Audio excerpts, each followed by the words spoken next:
بسم اللہ الرحمن الرحیم الصلاۃ والسلام علیک یا خاتم النبیین۔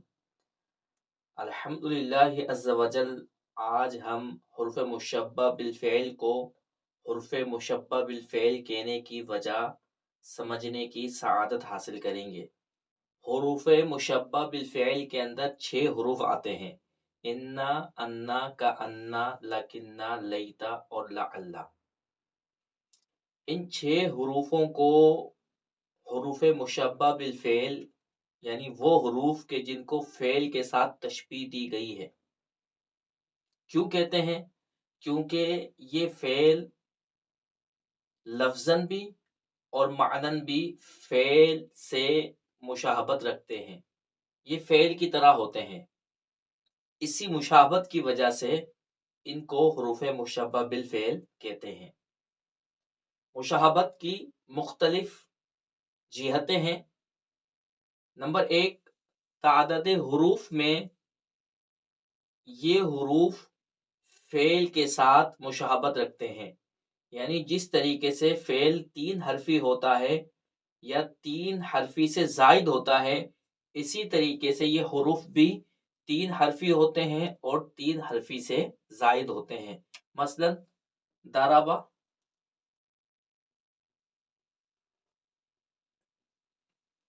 یہ فعل ہے اور 3 حرفی ہے، یعنی اس میں 3 حرف ہیں۔ اسی طرح ان حروف میں سے بھی 3 حروف ایسے ہیں کہ جس میں 3 حرف ہیں جو حروف 3 حرفی ہیں۔ نمبر 1 انا، نمبر 2 انا اور نمبر 3 لیتا۔ انا میں بھی 3 حرف ہیں، انا میں بھی 3 حرف ہیں اور لیتا کے اندر بھی 3 حرف ہیں۔ یہ تو 3 حرفی فعل کی مثال تھی، اور کبھی فعل 3 حرفی سے زائد بھی ہوتا ہے، جیسے دحرجہ، اب اس میں 4 حرف ہیں۔ اسی طریقے سے ان حروف میں سے بعض وہ ہیں جس میں 4 حرف ہیں، جیسے کانا، اس میں بھی 4 حرف ہیں، لعلہ، اس میں بھی 4 حرف ہیں، اور لکنہ کے اندر 5 حرف ہیں۔ بعضوں نے اس کے اندر بھی 4 حرف شمار کیے ہیں، تو اس اعتبار سے ان حروف میں سے 3 حرف ایسے ہوں گے کہ جو 3 حرفی ہیں، اور 3 حرف ایسے ہوں گے کہ جو 4 حرفی ہیں۔ ورنہ بعض لوگوں نے لکنہ کے اندر 5 حرف شمار کیے ہیں، تو پھر ان 6 حروف میں سے 3 حرف ایسے ہوں گے جو 3 حرفی ہوں گے، 1، 2 اور یہ 3، اور 2 حرف ایسے ہوں گے کہ جو 4 حرفی ہوں گے، جیسے کانا اور لعلہ، اور 1 حرف وہ ہوگا کہ جو 5 حرفی ہوگا، جیسے لکنہ۔ تو پہلی مشابہت کی جہت ہے تعداد حروف میں، یعنی یہ حروف فعل کے ساتھ مشابہت رکھتے ہیں تعداد حروف میں۔ جس طریقے سے فعل 3 حرفی ہوتا ہے اور 3 حرفی سے زائد ہوتا ہے، اسی طریقے سے یہ حروف بھی 3 حرفی ہوتے ہیں اور 3 حرفی سے زائد ہوتے ہیں۔ دوسری مشابہت کی جہت یہ ہے کہ جس طریقے سے فعل ماضی مبنی علی الفتح ہوتا ہے، یعنی فعل ماضی کے آخر میں زبر ہوتا ہے، اسی طریقے سے ان حروف کے آخر میں بھی زبر ہوتا ہے، جیسے انا کے آخر میں بھی زبر ہے، انا کے آخر میں بھی زبر ہے، کانا، لکنہ، لیتا اور لعلہ۔ فعل ماضی مبنی علی الفتح ہوتا ہے، یعنی فتح پر مبنی ہوتا ہے، اسی طریقے سے یہ حروف بھی فتح پر مبنی ہوتے ہیں۔ تو مبنی علی الفتح ہونے میں یہ فعل کے ساتھ مشابہت رکھتے ہیں، جیسے نصرہ، اجتنبہ، دحرجہ، قابلہ، یہ تمام کے تمام فعل ماضی ہیں اور ان کے آخر میں زبر آ رہا ہے، اسی طرح ان حروف کے آخر میں بھی زبر آ رہا ہے۔ تیسری مشابہت کی جہت یہ ہے کہ جس طریقے سے فعل کے آخر میں نون وقایہ آتا ہے کہ جب فعل کے ساتھ ضمیر منصوب متصل ملی ہوئی ہو، یعنی ضمیر منصوب متصل ہو یا متکلم تو اس صورت کے اندر فعل کے آخر میں نون وقایہ آتا ہے اور یہ نون فعل کو کسرہ دینے سے بچاتا ہے. اگر یہ نون نہیں ہوتا تو پھر اس طرح سے ہم پڑھتے ہیں ضربی، کیونکہ یا اپنے سے پہلے کسرہ چاہتا ہے. اب یا کی چاہت کو پورا کرتے تو یہاں پر زیر آنا چاہیے تھا، لیکن چونکہ ماضی مبنی علی الفتح ہوتا ہے، ماضی کے آخر میں زبر ہوتا ہے، تو ماضی کا تقاضا یہ ہے کہ اس با کے اوپر زبر آئے اور یا کا تقاضا یہ ہے کہ اس با کے اوپر زیر آئے.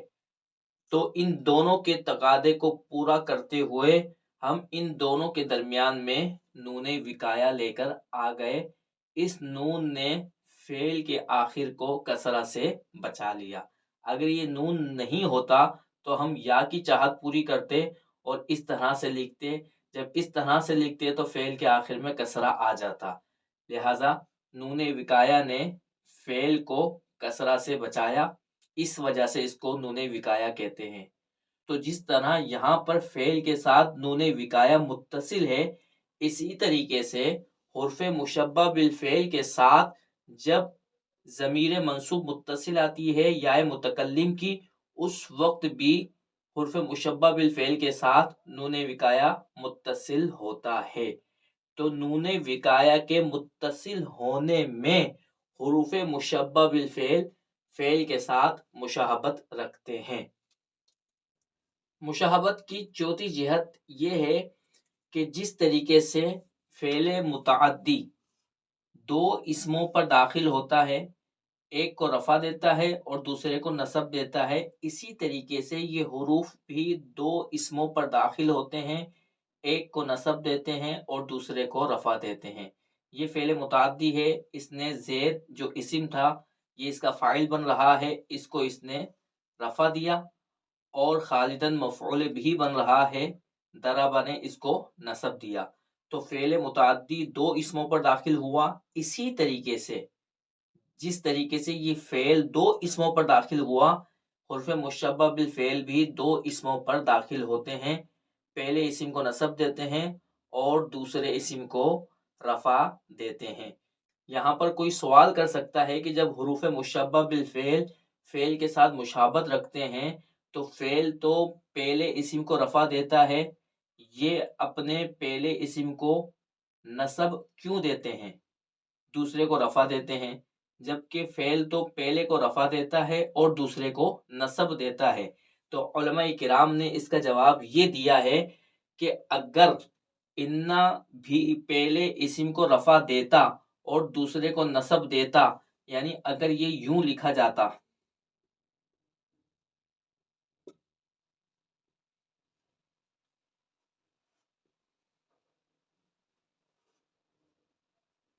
انا زید قائما، اگر اس کو لکھا جاتا اور پڑھا جاتا تو یہ شبہ ہوتا کہ یہ فعل ہے. یعنی جس طریقے سے فعل اپنے فاعل کو رفع اور مفعول بھی کو نصب دیتا ہے تو مشابہت بہت زیادہ ہو جاتی، اور اس مشابہت کی وجہ سے بعض لوگوں کو، بعض ابتداءً پڑھنے والوں کو یہ شک ہو جاتا، یہ شبہ ہو جاتا کہ یہ بھی فعل ہے. جس طریقے سے فعل اپنے فاعل کو رفع اور مفعول بھی کو نصب دیتا ہے، اسی طریقے سے یہ بھی فعل ہے، اپنے فاعل کو رفع دے رہا ہے اور مفعول بھی کو نصب دے رہا ہے. تو اس شبے سے بچتے ہوئے علماء کرام نے انا کے اسم کو نصب دیا. یعنی انا جن دو اسموں پر داخل ہوتا ہے ان دونوں میں سے پہلے کو نصب دیا اور دوسرے اسم کو رفع دے دیا تاکہ حرف مشبہ بالفعل اور فعل کے درمیان فرق ہو جائے ابتداءً پڑھنے والے کے لیے. پانچویں جہت مشابہت کی یہ ہے کہ جس طریقے سے فعل کے ساتھ ضمیر منصوب متصل ملی ہوئی ہوتی ہے، اسی طریقے سے حرف مشبہ بالفعل کے ساتھ بھی ضمیر منصوب متصل ملی ہوئی ہوتی ہے. ضمائر کے متعلق اگر آپ سمجھنا چاہتے ہیں، سیکھنا چاہتے ہیں تو ضمائر پر 3 لیکچر اپلوڈ کیے جا چکے ہیں، آپ پلے لسٹ میں بھی جا کر دیکھ سکتے ہیں اور آئی بٹن میں بھی لنک دیا جا رہا ہے، آپ اوپر کلک کر کے ان لیکچر کو بھی سماعت فرما سکتے ہیں۔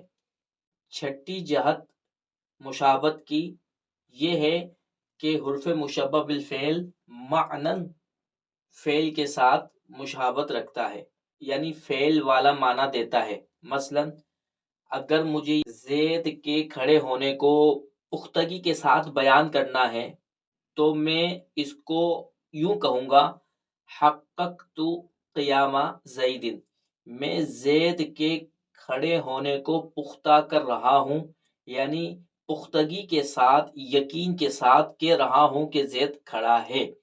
اب دیکھیں یہی والا کام حرف مشبہ بالفعل بھی کرتا ہے، انا اور انا، یہ بھی تاکید کا فائدہ دیتا ہے۔ فعل نے یہاں پر تاکید کا فائدہ دیا ہے، اسی طریقے سے انا اور انا بھی تاکید کا فائدہ دیتے ہیں۔ انا زیدن قائم، بے شک زید کھڑا ہے، جو یہاں پر معنی تھا وہی معنی یہاں پر بھی ہے، یعنی یہاں پر زید کے کھڑے ہونے کو پختہ کیا گیا ہے، یہاں پر بھی زید کے کھڑے ہونے کو پختہ کیا گیا ہے۔ اسی طریقے سے اگر کوئی کہتا ہے کہ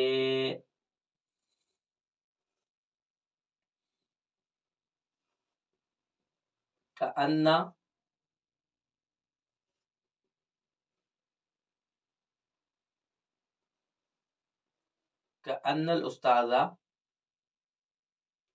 ابن، گویا کہ استاد باپ ہے، یعنی استاد باپ کی طرح ہے، یہاں پر استاد کو باپ کے ساتھ تشبیہ دی گئی ہے۔ یہی کام فعل بھی کرتا ہے، مثلا کوئی یوں کہہ سکتا ہے، شبہت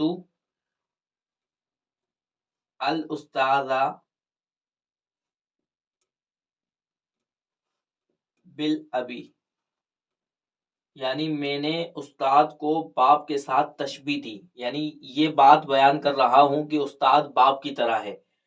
تو جو معنی فعل نے ادا کیے ہیں یہی معنی کا انا بھی ادا کر رہا ہے، تو حرف مشبہ بالفعل کا انا یہ معنی میں فعل کے ساتھ مشابہ ہو گیا۔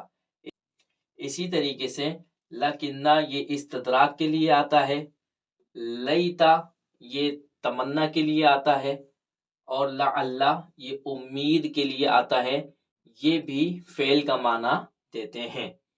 اللہ تبارک و تعالی کی بارگاہ میں دعا ہے کہ اللہ تبارک و تعالی ہمیں علم نافع حاصل کرنے اور علم نافع پڑھنے پڑھانے کی توفیق عطا فرمائے۔ وما علینا الا البلاغ المبین۔